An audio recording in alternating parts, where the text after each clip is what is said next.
From Social Prosperity Partners, this is Community Catalysts.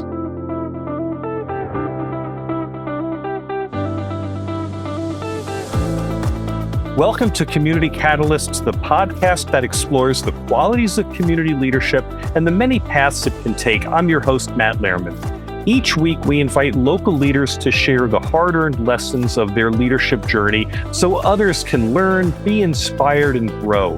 Follow or subscribe so you never miss a conversation. Today, we visit Wilton, Alabama, a small town with big aspirations, guided by the belief that for every situation, there's a solution.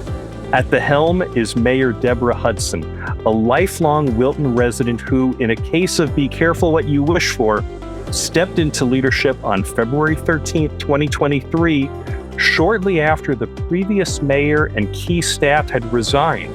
With too few elected council members to convene a quorum, the town was effectively paralyzed. Most would have walked away from such chaos, but moments like these are made for leaders with determination, resilience, and a can-do spirit. Mayor Deborah Hudson, welcome to Community Catalysts. Thank you, and I look forward and so grateful to be able to have this interview with you. So, Mayor, your path to leadership is one of the most surprising that we featured on the podcast. You were simply paying your water bill when something unexpected happened. Can you take us back to that moment and what made you speak up when you learned that your town was in need of a mayor? Well, when I came that Friday to pay my water bill, they had a notice on the door meeting February 13th to select a mayor. And I went in and I said, get a mayor. Normally the mayor pro tem replaces if the mayor is not in position. And they said they were having a meeting. I said, I would like to speak at the meeting. And I sent them my resume and I asked to be on the agenda. And I was on the agenda that Monday when they had the meeting on February 13th. So at the meeting, they called and I went up and I talked for less than 5 minutes saying I was Deborah Hudson, had lived in Wilton for over 60 years. And I felt like Wilton deserved better. And I would like to be considered for mayor. And one of the town council person was looking at the resume and I could see them saying, well, she's been on the council before and she was mayor pro tem. She should make a good one. And another council person moved for me to be mayor and they seconded immediately. And then they called for a vote and everyone voted except for one person for me to be mayor. So our attorney was handling the meeting. He was presiding over the meeting and he said, well, you're the mayor. And I'm like, what? And then he said, and I'll swear you in right now. And I go, what? So he got up and swore me in right then that night. It happened in less than 15 minutes, the whole process. Did you expect going into that meeting that you were going to emerge as the mayor? No, I had no idea. I thought I would just go speak at the agenda as I requested. But I think from what they had, maybe on February 13th, then come February 15th, I think they were going to have to send names in to the governor to appoint a mayor. And I definitely wanted someone from the community instead of an outsider being the mayor. But I didn't know that at that time. It was a deadline. Mayor, there's so much that I want to know about that moment. But when you explained this to me previously, and when we talked about this even before the first interview, you called it a divine appointment. Tell me what that means. Well, to me, because I wasn't elected mayor by the town, only the council could vote at that meeting. And by me coming in that Friday to pay my water bill, and I didn't know about the other people resigning or anything. So I did run for mayor back in 2014 and campaign and all.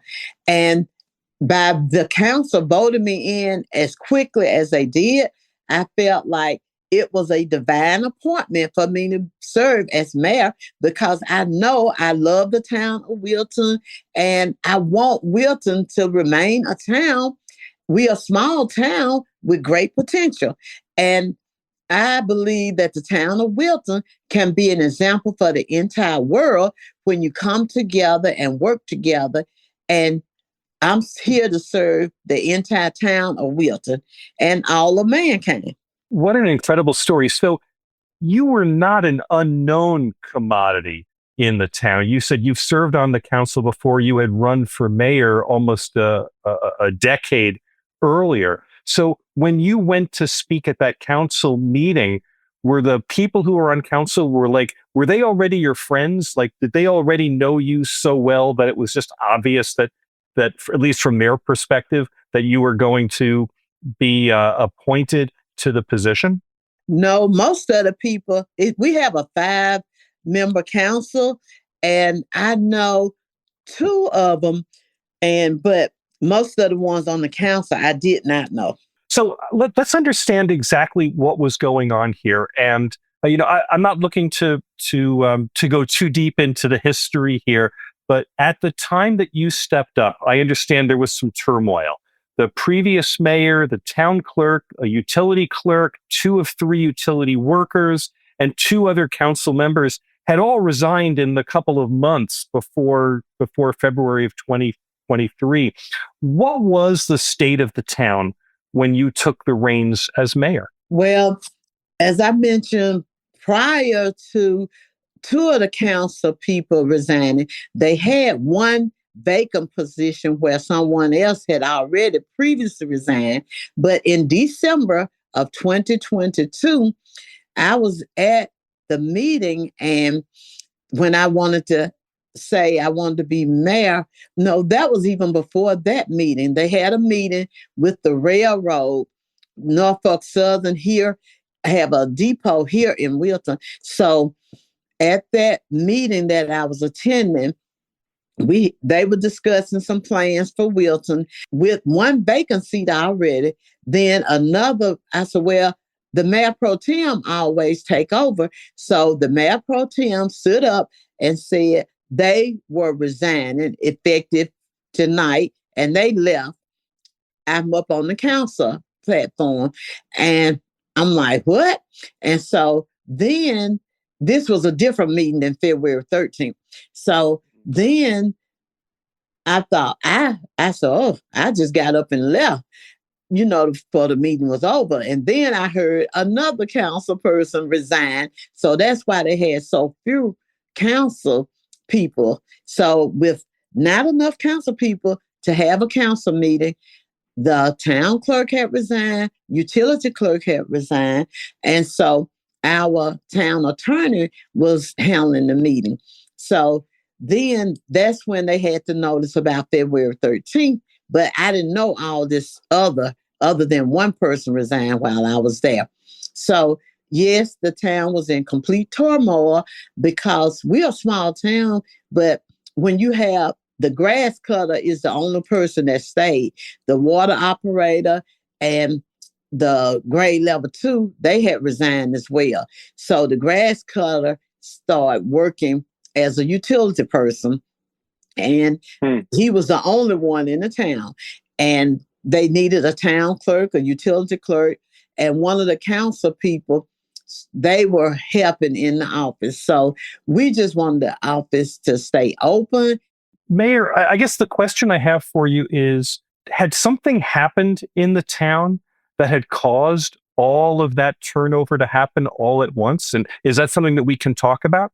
The only thing I can say is that I don't know, but I think it's sort of ironic that the mayor, the utility clerk, and town clerk, and the utility workers all resigned, and for whatever reason. But like I said, I just know that Wilton deserved better, and that I wanted Wilton to remain a town. So as for, I think one person said they had sickness in the family, and I don't know why the utility workers resigned. And one person utility clerk said they had asked for a raise. So, and that's all I heard, but that's all hearsay. So it wasn't like there was some big newsworthy crisis going on or some mass protest or something. This might have just been the happenstance of all of these things happening at the same time. Right. So, Mayor, what would have happened, do you think, if you hadn't stepped up? What if no one had answered the call to be mayor in that moment? What do you think would have happened to the town? I think that the governor would have appointed someone in the next couple of days. And my perception is that if someone not from the town, and I don't know where the person would have came from, but if you're not here in the town or don't know anything about the town, and I might have the wrong perception that you're not concerned, it's just a formality of having someone come in, and it could work both ways, that the person can come to try to help with the town, and then it could hurt where they just process. Right. They could have had an administrator, but they wouldn't have had someone with any sort of heart of the And community at connection. their core and connection. Yeah. So, Mayor, tell me a little bit about yourself. You said you had served on the council, had run for mayor maybe 10 years earlier. Who are you in the community, or who were you in the community beyond that? Were you active in civic life at all? Were you running a business, or, who are you in town? Well, I live here, but I worked out and commuted to Birmingham to work for years. Then I attended church here. I have two children that was in school here, but Wilton is a small town. We do not have our own school system. So all the children in our town attend school in Montevallo, which is connected to Wilton. Wilton is the last town in Shelby County going south. And we are centrally located because in Montevallo, they have the star where we are the center of the state. So to me, Wilton is in a great position location-wise because we're less than an hour from Selma, less than an hour from Tuscaloosa, less than an hour from Birmingham, less than 2 hours from Montgomery, less than 2 hours from Huntsville. So we have great potential that can come from just being here. We are a good neighbor. Whatever we find out, we share with others. And as for me, I went to school in Montevallo. I went to college at the University of Montevallo. And like I said, I'm for right. I'm for being prosperous and changing and being fair. I just think it's so important to be honest, because when you tell the truth, you can repeat that. But if you're not telling the truth, it can change. So if you want to be able to say the same thing, and the truth will stand. Now, sometimes misinformation can spread, but all I can say is life is simple. It's not complicated. We make life complicated by our choices. And you have a choice to make the right choice or the wrong choice. So if you make the right choice, right gonna follow you. Make the wrong choice, wrong gonna follow you. And that's what I believe. And then we'll have challenges, but I always say you plan, you organize, you analyze, you evaluate, you try to see what the outcome. And I look at the overall objective. I will try to help anyone, but if I can't help you, I'm not going to hurt you. You're describing a personal philosophy that seems to have served you very well as mayor. I want to make sure that we all understand Wilton, Alabama. So here's what I understand. It's a population of under 600 people, and Yes. the town is less than a square mile in area, right? It's very small, yes. But I also understand that Wilton has a rich history. It was once known as Birmingham Junction, and then Bismarck, and then Catoosa, and then finally it became Wilton. So this town has reinvented itself more than once. So if you're going to recommend to someone that they move to Wilton, what would you tell them is the number one reason that they should live there? I would say I would move to Wilton because we are a small town with great potential and we want everyone's input. But the main thing is that we we concentrate on safety, uh, unity, and working together. We are united, and there's so much you can accomplish when you're in a united area.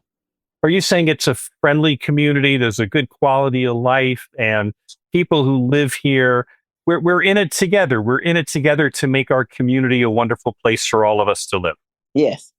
We even have 4 different churches, and the churches come together the Sunday before Thanksgiving, and we have a fellowship. It's open to everybody. They don't, even if they don't live in Wilton, and they rotate between the churches, rotate the ministers that say a short word, and then they have a fellowship where everybody bring dishes, and it's just we're thankful.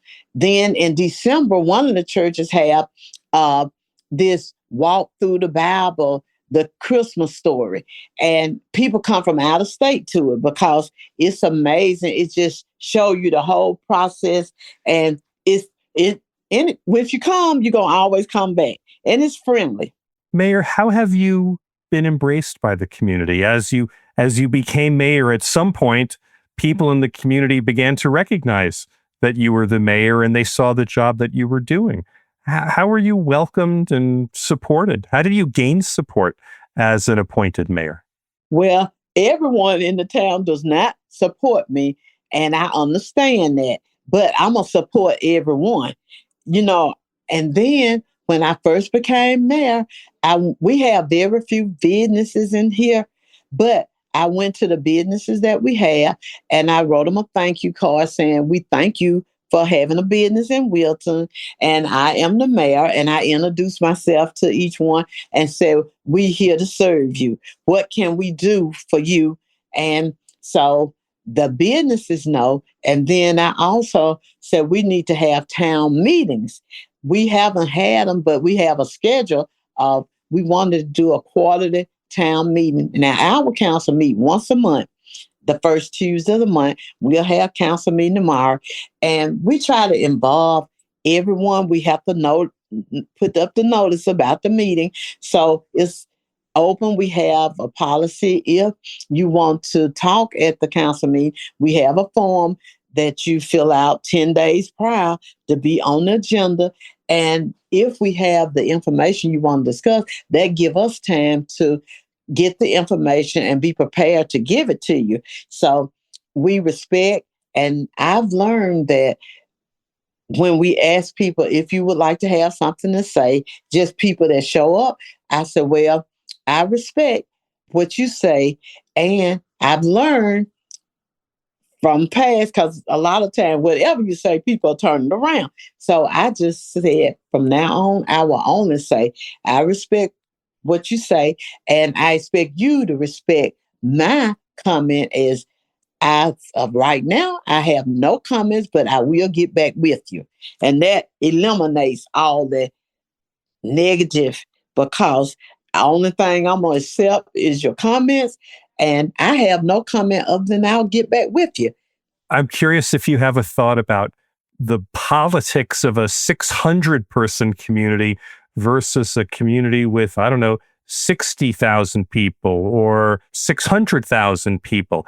Is it in some ways harder to gain consensus or gain agreement because people know each other and there's history and there's baggage, right? There's memories that people have for a long time. Is it hard to make things happen in a small town, or is it the other way around? Is it easy because everyone knows each other and everyone generally trusts each other? Well, I think it's not any easier. I think even though it's a small town, I don't know everyone in Wilton. A lot of people in Wilton now didn't live here. It's like new people coming in, people move out, people move in. And I think whether it's a small town or a large town, the basic principles work the same. Do right, right gonna follow you. Whether you have 600,000 or less. And I think If you can be fair and honest and not greed or corrupt, that makes the difference. It's it's the person that makes the difference. And I want to be an example and I want Wilton to be an example. So the same principles apply. It's not about the size, it's about what you do, because you could have corruption, chaos right here with the 500, just like you can with the 600,000.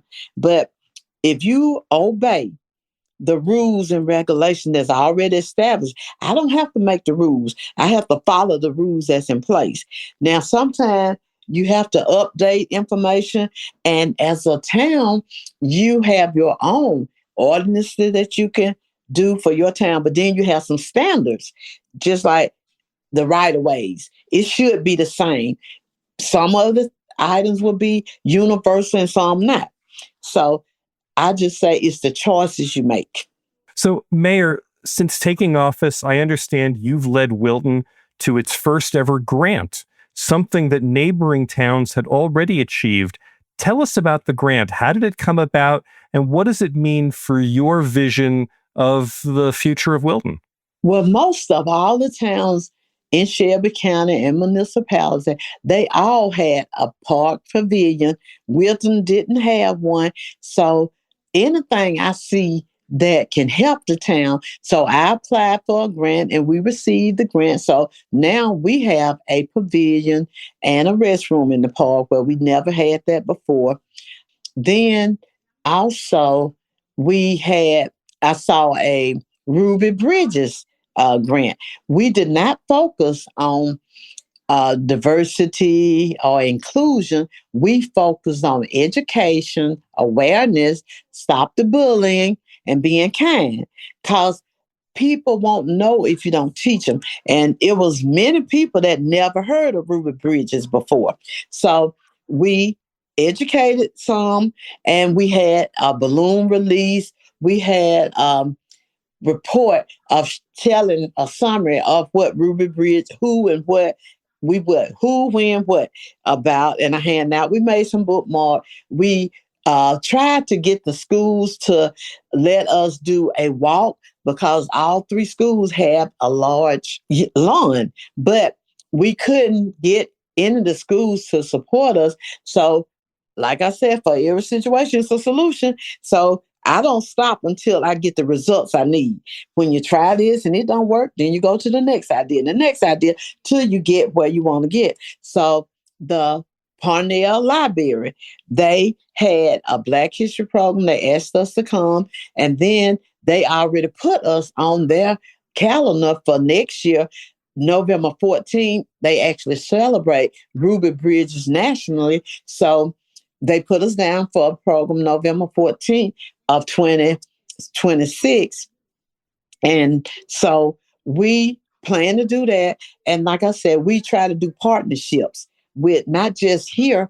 Like when I went to a rural water conference and the fire college was there, and they told about how police cars, fire trucks get exploded because they come and they don't know. So their slogan is, if you don't know, don't go, because you don't cut off these valves. But people that don't know, they can cause more harm. So I didn't just ask Wilton. We sent it to the Shelby County Chamber, inviting all the different towns to come to this lecture. And we called the different fire departments, because we have a lot of volunteer fire department. So when I see somebody in danger, I try to spread it so everyone, because I want to see everyone safe.